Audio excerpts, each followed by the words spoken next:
This is a perfect time to talk about this. Discipline. Discipline is not a personality trait. Discipline is continuing to do the same thing even though it stops feeling rewarding. In the beginning, showing up and doing what you have to do, it feels rewarding because your brain is getting feedback. You're seeing progress. Things feel new.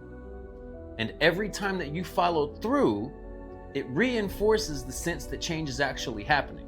Over time, though, that feedback fades. The routine stays the same, but the emotional reward disappears. And when that happens, resistance shows up because effort no longer feels worth the cost. This video breaks down discipline at the psychological level. It's going to explain why consistency falls apart, even for motivated people. And it's going to show how discipline becomes stable again when it's built into identity instead of emotion. At the beginning of any change, discipline feels natural. It feels easy. Hell, it even feels exciting, right? And this happens because the brain is being rewarded for the effort. Novelty creates stimulation. Progress can be seen, and that creates feedback. Every time that you show up in the beginning, you're receiving confirmation of what you're doing and who you're becoming. And so your nervous system interprets that as safety. It says the effort is worth the cost. And that's why discipline doesn't feel hard in the beginning. And that's also why so many people start strong on January 1st. Over time, though, something changes. Progress slows down, novelty fades, and the emotional payoff for effort starts to fade as well. The routine stays the same, but the reward isn't there the way that it was before. And when that happens, the brain doesn't interpret this as growth anymore. It interprets it as wasted energy. So resistance starts to form because your nervous system no longer sees the return on the effort.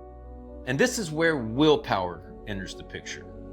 See, willpower, to put it simply, it's just conscious effort against internal resistance. Okay? Let me say that again. Willpower is conscious effort against internal resistance. Anytime you don't want to do something and you got to talk yourself into it, that's willpower. There are moments when that's exactly what discipline looks like, especially at the beginning, especially when you're starting something new. Using willpower to power through what you're wanting to accomplish is fine in those instances. But the problem comes up when you need it every single time. When discipline requires constantly pushing past how you feel just to stay on track, it starts to drain you. And over time, it's just going to wear you down. You have to think about it more, you have to push yourself harder, and eventually all that catches up with you. You see, your nervous system is always looking for efficiency. And when everything that you do feels like a fight with yourself, discipline won't stabilize. It becomes exhausting. And that's when people burn out, or they rebel, or they quietly stop doing the things that they were committed to originally. Real discipline is built when self-trust becomes predictable. Every time that you follow through, the brain logs that as evidence neurologically. It's basically saying, I can rely on myself. And that's just self-trust, okay? And the more consistent that becomes, the less resistance you're gonna feel. The excitement of the work may be gone, but the work feels familiar now. You'll stop debating and negotiating with yourself.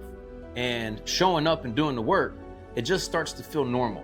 From there, discipline gets easier because it feels like who you are now. It's going to stabilize when identity replaces emotion as the internal driver.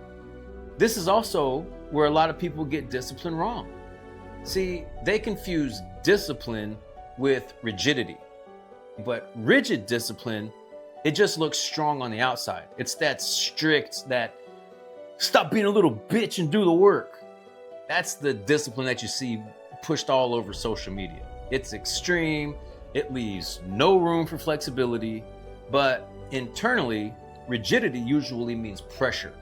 When rules are followed through fear or self-punishment or constant self-criticism, then tension is going to build internally. And tension built internally always looks for a release. And that's why rigid people don't stay consistent forever. But sustainable discipline doesn't feel tight. It feels grounded. It has structure, but it still has breathing room.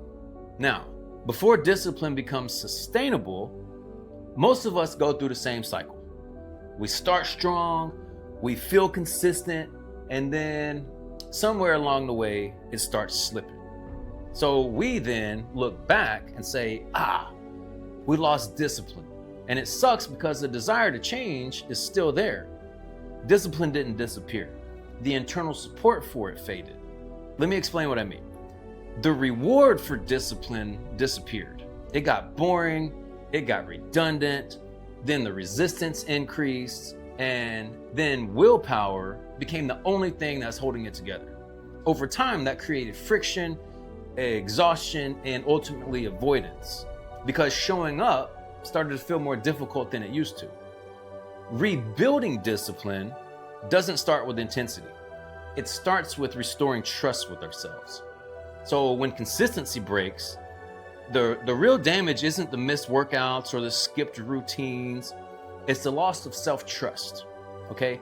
We stop assuming that we'll follow through. So then every new plan that we come up with, it already feels debatable.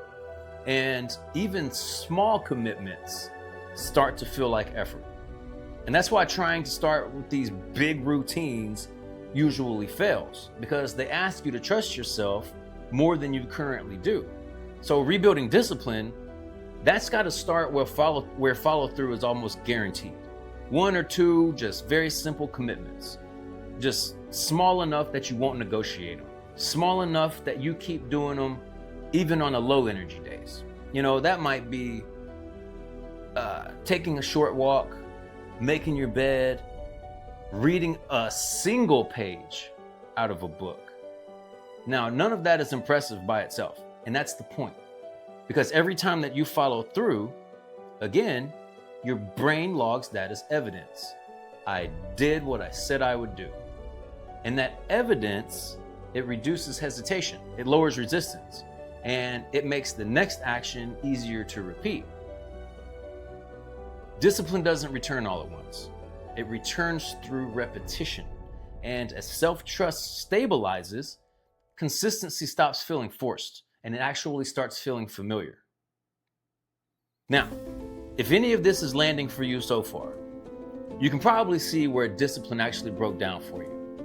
Not at the routine, but in how you were thinking when consistency started slipping. So that's exactly what the rebuild is for. It's a short, structured reset built around guided questions. Questions that are going to slow your thinking down, surface the patterns that you're running automatically, and help you restore self-trust before you try to stack all these habits on. It's designed to realign the system first so that discipline doesn't rely on force. If you're ready to restart, if you're ready to uncover the things that are holding you back, check out the rebuild. I'll put a link down below, or you can just comment rebuild and I'll send it to you. But anyway, let's get back to it. Discipline isn't intensity. Discipline is identity consistency under low emotional reward. It's the ability to remain aligned when nothing is stimulating you to do so. And that's why disciplined people don't feel rigid. They feel grounded. Their nervous system is calm because it knows what to expect from them. If discipline has been unstable in your life, it's because the system supporting it needs to be rebuilt.